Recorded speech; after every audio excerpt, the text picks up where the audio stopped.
No, you can't. It's too expensive. Maybe some other time.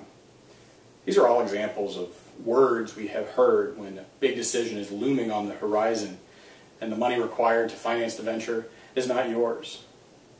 Well, what if you won the lottery? What if you could have anything your heart desires? What would change? Would you change at a fundamental level?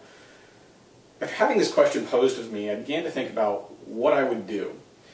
In this speech, I will show you three main areas my life would change: the places I would go, the things I would buy, and how I would give back. Through these areas, I hope you will learn some more of my personal interests, some of my faults, and lastly, something that may surprise you. First, in the places I would go, I would like to travel the world. I'd like to see the new 7 wonders of the world, such as the Great Wall, the Pyramids of Giza, and the Taj Mahal. Additionally, I would like to step foot on each of the 7 continents. Exploring these feats of engineering and the natural phenomena centers me as a person and gives me a great appreciation for this world. Next, I would like to explore the lands of my ancestors. Over the last few years, my mother has created a thorough and extensive family tree, tracing our heritage all the way back to medieval Scotland. I feel that knowing where you came from will help you learn where you should be as an adult. Lastly, in a scope of travel, I would like to follow my favorite sporting event throughout an entire season, the Formula One World Championship. The sport visits 18 countries this year, and more are being added every single year.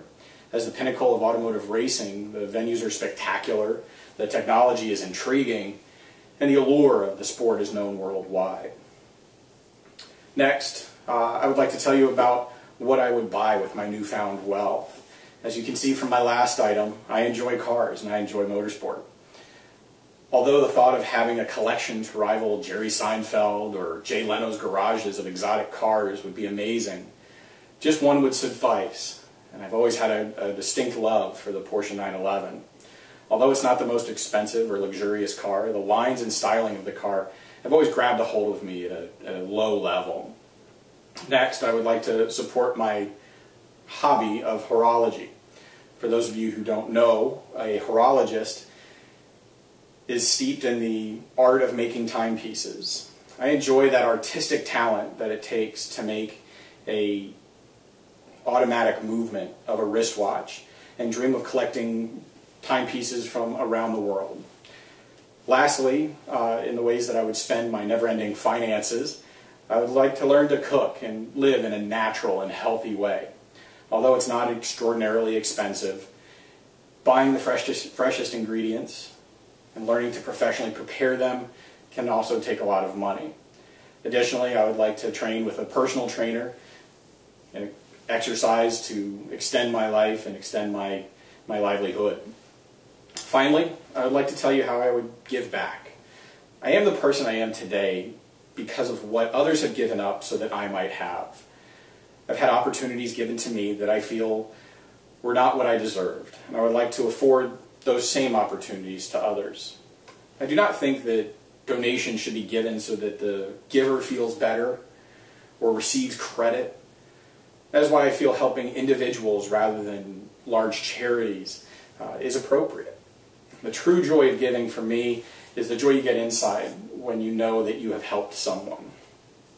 Well, after hearing what I would do with an endless supply of money, you may think that my lifestyle would change or that my head would explode with all the travel and luxury to take in. Truth be told, the only thing that would change is the scope at which my life would be lived. I already do many of the items on my list, just at a very minimal level. I travel through books, the internet, and television. I learn and see the sights and history of those places. I faithfully watch each and every qualifying and race of Formula One live if I can. I just don't see it in person. I enjoy listening to my mother talk about our history, and the discoveries she makes shows me so much joy in her. It would be amazing to share that with her in person. My spending habits are not that of a multi-millionaire. They're more of a multi-hundredaire. I enjoy cars, but I don't own a Porsche. I enjoy watches and own watches, just not the finest timepieces in the world. I do try to eat healthy and exercise, but I am my own poorly qualified personal trainer. And lastly, I do give back when I can, although not monetarily. I use the time I have to silently give back to all of humanity by picking up trash I see, pushing carts from a lot, and treating all the others with respect that I hope to have afforded to me. Well, I hope you've enjoyed my presentation. I hope you've learned something about me today that you might not have known before. Thank you.